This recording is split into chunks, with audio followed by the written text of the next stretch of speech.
It's the difference between success and failure. Why is it that some companies are wildly successful? And why is it that 45% of companies end up out of business within the first 5 years, as Pat mentioned? I'm personally obsessed with successful businesses. And I am obsessed with finding the secrets behind success and teaching those to business owners so that they end up being successful. That is what I love to do. So what makes the company successful? It's actually pretty basic. It just simply means that you grow smart, and growing smart means to grow profitably. It's not necessarily bigger. Bigger is not necessarily better. You can have a lot of high sales at a loss and essentially go bankrupt, whereas you can have few profitable sales and come out way ahead. So we focus on better, not bigger. My 8-year-old plays Wii all the time, and his favorite thing to do is to build his avatar. And he puts together the hair and the glasses and the t-shirt and the shorts and the shoes, and he changes it and he thinks it's hilarious. Bottom line is, it's a similar concept of knowing who your ideal client is. How old are they? Are they middle-aged? Are they young?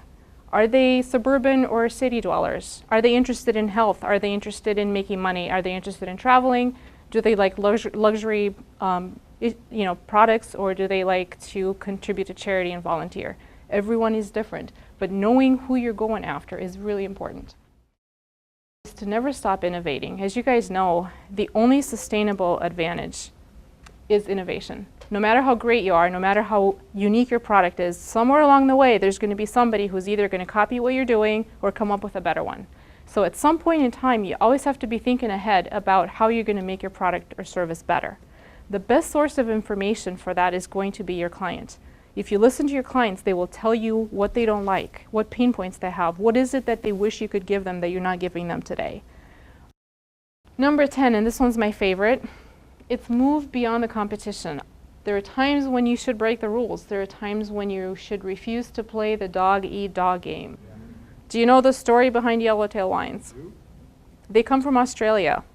They wanted to break into the wine market, and they couldn't, because their wines were not sophisticated enough, and they couldn't compete with all the fancy French Bordeaux's and Merlots and all the California wines and the Argentinian wines. So what did they do? They said, you know what? Forget all that. We're not going to play in your territory. Your market's really small. Margins are really small. You only have so many wine drinkers in a country. I mean, you're not going to have too many more. It kind of stays the same. There's not much growth in it. So what did they do? They designed a wine for beer drinkers and for liquor drinkers. What do you think happened to sales? Through the roof. Who do you think bought the wine? Was it the wine snobs? Nope. All the people who like to drink beer and relax on the patio, they bought those wines. Yellowtail wine went into an untapped or underserved market and made a ton of money. So that is actually a really good example of how to do this. If you guys can figure out how to do that in your business, let me know, because I want more stories on that.